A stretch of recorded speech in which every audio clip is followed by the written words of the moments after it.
Hello student, good morning. My self Brajesh Kumar.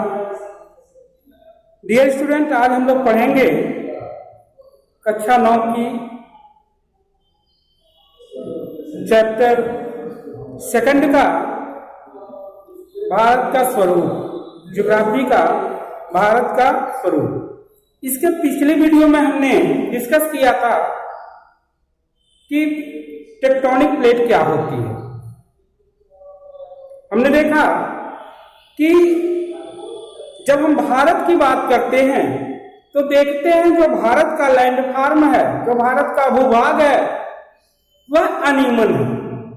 अनियमन माने वह एक समान नहीं है। कहीं पर हमने देखा पर्वत है, कहीं पर पहाड़ है, कहीं पर घाटियां हैं, कहीं पर पठार है। और ये क्यों है, इसके क्या कारण है, क्या रीजन है? और इस रीजन को जब हम लोग खोजने लगे तो इसमें एक सिद्धांत आया। उस सिद्धांत को दिया था हैरी हेस ने, और वह सिद्धांत था प्लेट टेक्टोनिक थियरी। हिंदी में कहेंगे प्लेट विवर्तनिक नियम। उसमें हमने देखा कि जो हमारी पृथ्वी है, यह पृथ्वी प्लेटों से मिलकर बनी है। इसमें कई प्लेटें हैं और उन प्लेटों से मिलकर हमारी पृथ्वी बनी है। इसके बाद हमने ये भी देखा कि जो प्लेटें हैं वह मूवमेंट किस प्रकार से करती है, यानी उनकी गति कितने प्रकार की होती है। गति को भी हमने देखा। अब हम इस चैप्टर में क्या पढ़ेंगे? इस चैप्टर में पढ़ेंगे कि भारत का भूभाग कैसे बना, लैंडफॉर्म ऑफ इंडिया ये कैसे बना।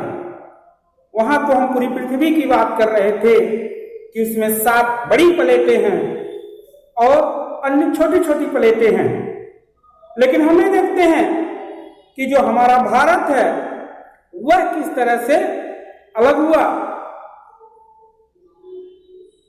तो हम आते हैं, इस पर डिस्कस करते हैं, देखते हैं जो भारत का भूभाग है, जो भारत का भूभाग है वह बहुत विशाल है। क्या है? वह बहुत विशाल है। और हम अपने यहाँ भारत पर, अपने देश में देखते हैं कि तमाम तरह के आप देखते होंगे, आप मानचित्र उठाकर देखिए तो उसमें कहीं पर्वत दिखाई देगा, कहीं पर पहाड़ियां हैं, कहीं पर मैदान है और कहीं पर घाटियां।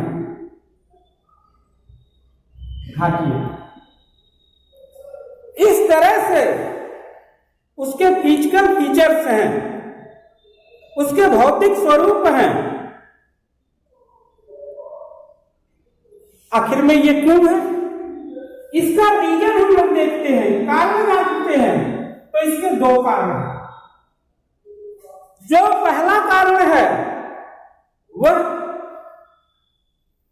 अपक्षय के कारण, यानी इरोजन हुआ है, वेदरिंग हुई है, निक्षेपण हुआ है और अन्य प्रक्रियाएं हैं जिसके कारण ये लैंडफॉर्म बने हैं। उसमें सबसे पहले क्या है, जो अन्य प्रक्रियाओं में हम देखते हैं अपक्षय। अपक्षय को इंग्लिश में कहेंगे वेदरिंग। दूसरा है अपर्दन।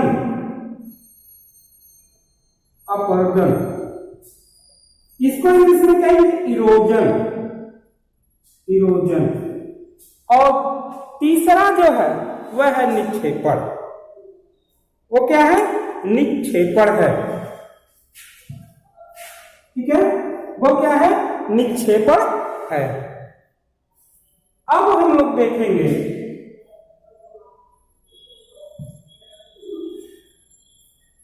कि वेदरिंग क्या होती है, यानी अपक्षय क्या होता है।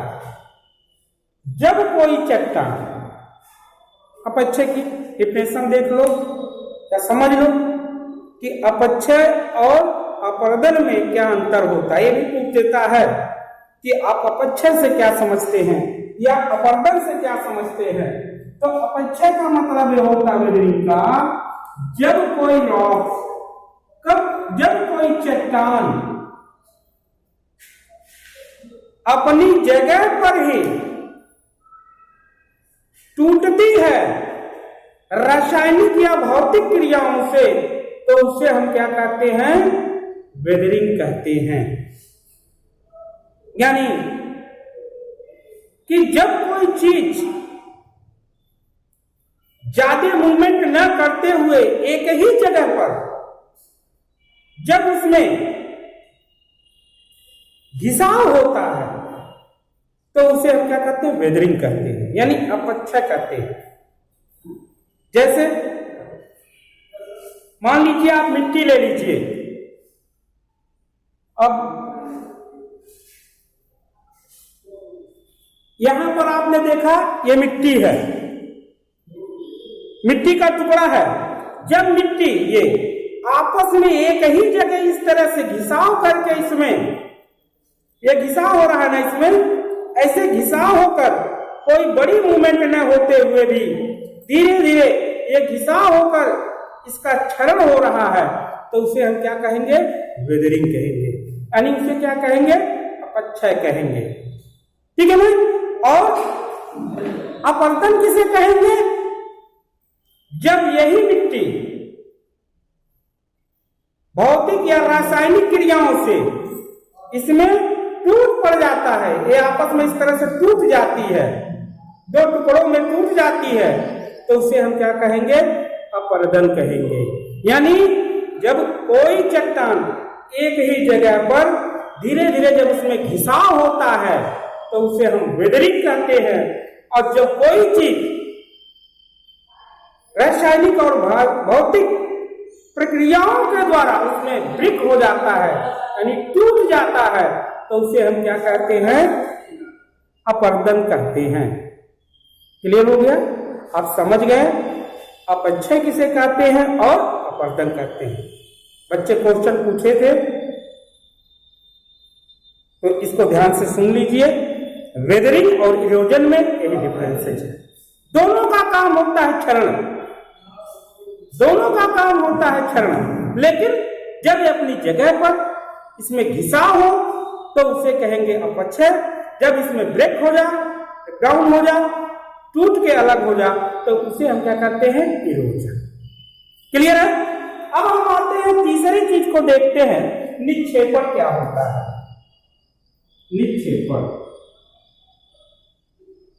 ठीक है। निक्षेपण क्या होता है, इंग्लिश में इसे कहते हैं डिपोजिशन। ये क्या होता है, जब कोई चीज, यही चट्टान जब उसमें वेदरिंग हो जाती है, किसी अन्य फैक्टर, किसी अन्य क्रियाओं के द्वारा जब वह एक जगह से दूसरी जगह जाकर इकट्ठा होती हैं, तो उन्हें हम क्या कहते हैं, निक्षेपण कहते हैं। इसे मिट्टी ही है, मिट्टी फॉर्मेशन ऑफ सॉइल, मिट्टी कैसे बनती है, तो मिट्टी कैसे बनती है, वेदरिंग के कारण बनती है। जब वेदरिंग होता है यानी उसमें अपक्षय की क्रिया होती है, तो रॉक्स जो होते हैं अपनी जगह पे धीरे धीरे क्या होता है, उसमें घिसाव होता है, धीरे धीरे जो है फाइन पार्टिकल्स में जब वो टूटते हैं उसमें वेदरिंग होता है। जब नदियां आती हैं, निकलती हैं, तो अपने साथ उसको ले जाकर एक जगह डिपोजिट कर देती हैं, तो उसी को हम क्या कहते हैं, निक्षेपण कहते हैं। ठीक है, उसे क्या कहते हैं, डिपोजिशन कहते हैं। तो हमने ये देखा कि जो हमारे भारत का भूभाग है उसमें अपक्षय, अपर्दन और निक्षेपण की क्रियाएं होती हैं। इससे भी हमारे भारत का जो भूभाग है वह हमको अलग अलग दिखाई दे रहा है, कहीं पर्वत है, कहीं पहाड़ है, ठीक है ना। लेकिन इसमें अब हम देखते हैं, इसके इतिहास को अगर देखते हैं, अपने पृथ्वी के इतिहास को देखते हैं, तो इसमें एक बड़ी मजेदार स्टोरी है। और उस स्टोरी के माध्यम से हम देखते हैं कि वो स्टोरी क्या है। और मैं आशा करता हूं कि आप लोग उसको समझने की कोशिश करेंगे और उस पर आप समझ जाएंगे कि हमारे भारत का भूभाग कैसा, ठीक है ना। तो स्टोरी हम शुरू करते हैं।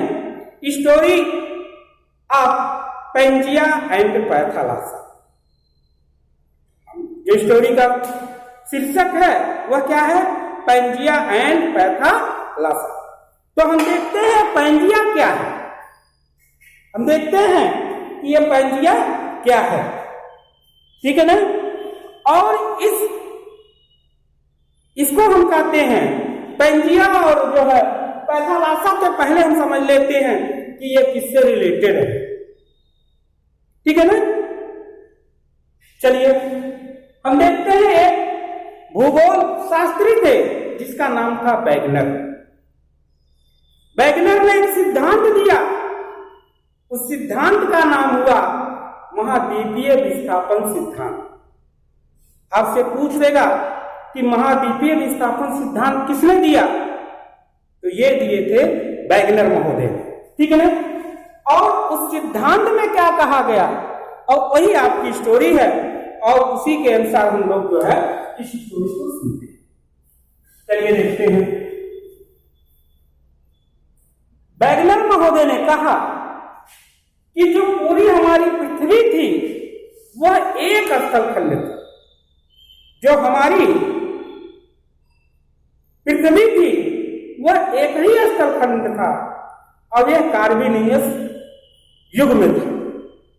कार्बोनियस युग में था कि आज से कई करोड़ों वर्ष पहले जो हमारी पृथ्वी थी वह एक ही स्थलखंड, ठीक है ना। ये देख लीजिए आप लोग, ये इस तरह से जो हमारी पृथ्वी थी वह क्या थी? एक ही स्थलखंड था, और इस स्थलखंड को ही कहा गया पेंजिया। क्या कहा गया? पेंजिया। एक ही स्थलखंड था, और वह जो है उसका नाम इन्होंने रखा पेंजिया। और इस पृथ्वी के चारों तरफ, ये चारों तरफ जल भरा हुआ था, यानी एक सागर था चारों तरफ, जिसे कहा गया था, इसे क्या कहा गया? पैथालासा। अब आप समझ गए होंगे कि पेंजिया क्या है और पैथालासा क्या। पेंजिया क्या है? एक स्थलखंड है। और पैथालासा क्या है?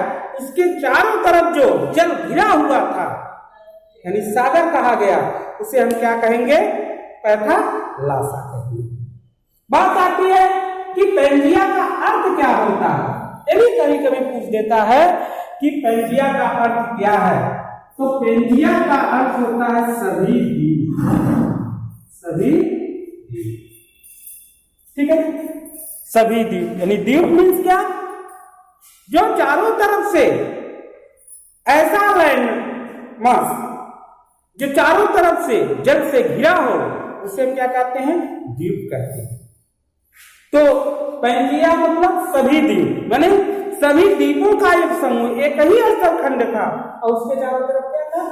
जल भरा, ठीक है ना।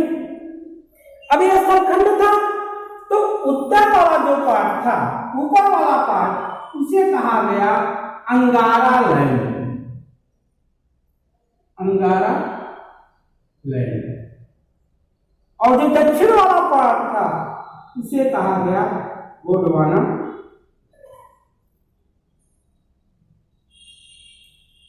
अंगारा लैंड को यूरेशिया भी कहते हैं, यूरेशिया। अंगारा लैंड को क्या कहते हैं? यूरेशिया भी कहते हैं, ठीक है। अब क्या हुआ? जो आपका भारत है वह किसका पार्ट था, किसका भाग था, वह गोंडवाना लैंड का पार्ट था। ये भी आपको क्लियर कर दीजिए कि पूछ लेगा कि भारत जो है किसका भाग था, तो पेंजिया के जो है गोंडवाना लैंड का भाग था। ठीक है, अब क्या हुआ, अब आपने ये देख लिया कि पेंजिया क्या है और पैथालासा क्या है, ल्यूरेशिया अंगारा लैंड कहाँ है और आपका गोंडवाना लैंड क्या है। ठीक है ना।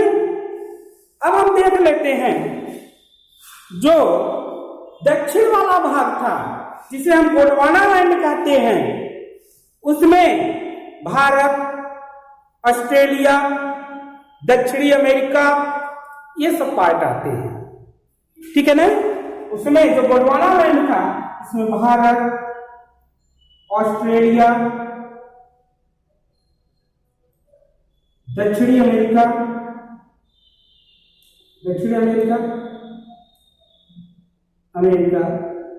ये सब भाग किसके थे, गोंडवाना लैंड के थे। ठीक है ना। अंगारा लैंड में कौन कौन भाग थे, उत्तरी अमेरिका,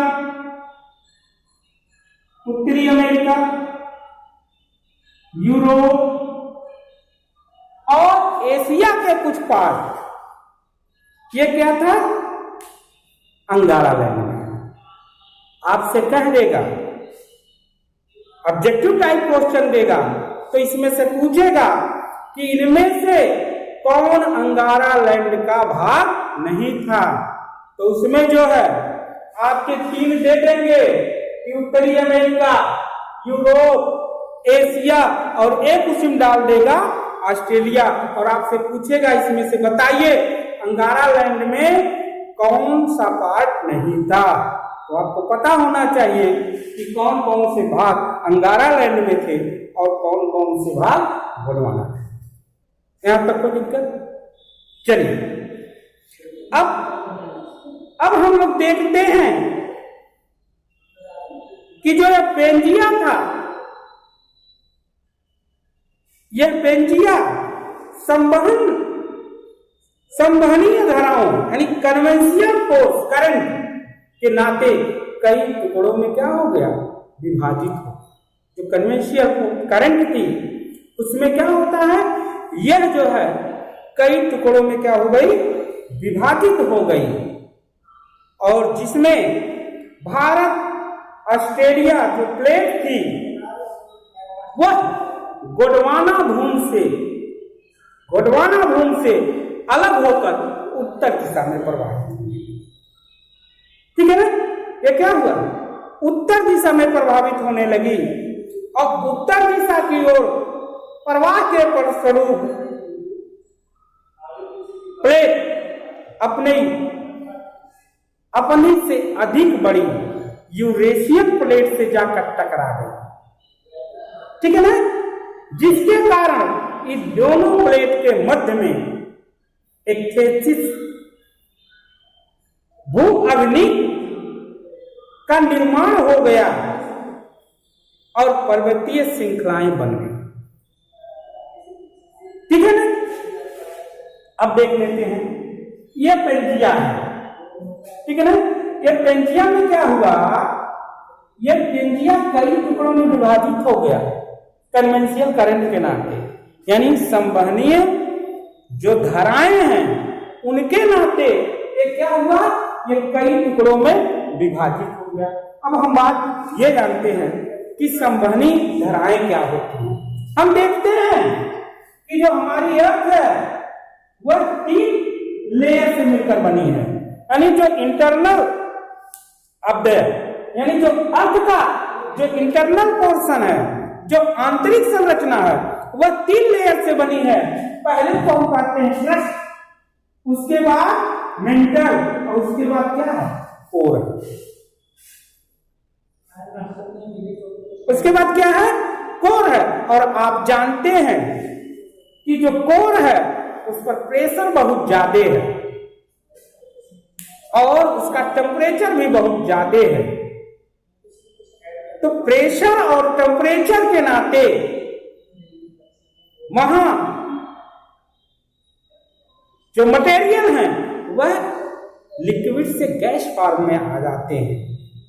बहुत वहां टेम्परेचर है और वह क्या होते हैं, टेम्परेचर के नाते, टेम्परेचर के कारण वह जो है बाहर निकलने की कोशिश करते हैं और इसी के कारण एक पेंजिया में क्या हुआ, पेंजिया टूट गया और कई टुकड़ों में क्या हो गया, बट गया। ठीक है ना। और उसी से आपके महाद्वीप बने। ये 7 बड़ी टुकड़ों में क्या हो गया, विभाजित हो गया और इसमें जो है कई बड़े बड़े लैंड फॉर्म बने।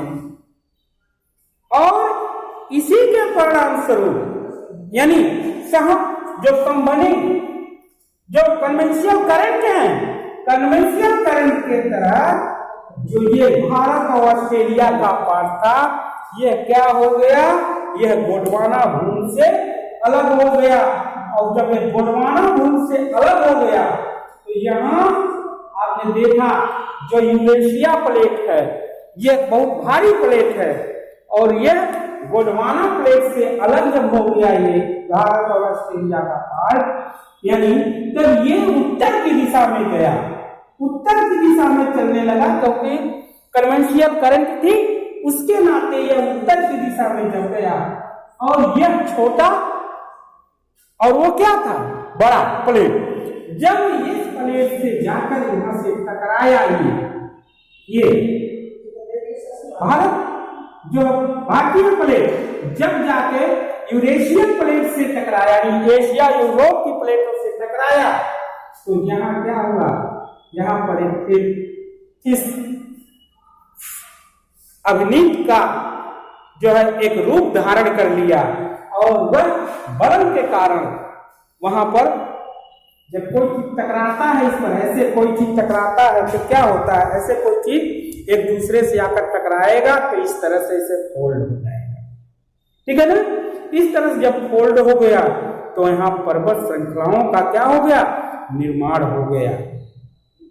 आप आज जो हिमालय देख रहे हैं ये इसी का परिणाम स्वरूप है। जब आपकी भारतीय प्लेट यूरेशियन प्लेट से जब टकराई, जब वो टकराई तो फोल्ड बन गया और इससे ऊंची ऊंची पर्वत श्रृंखलाएं हो गई और नीचे क्या हो गया, एक टेथिस सागर, टेथिस सी का निर्माण हो गया। ठीक है ना, जो दोनों के बीच में आ गया। तो इस तरह से क्या हुआ, हमारे जो है भारत का भूभाग का जो है स्ट्रक्चर हुआ, संरचना हुआ। ठीक है, थैंक्स। अब इसके आगे वाले वीडियो में हम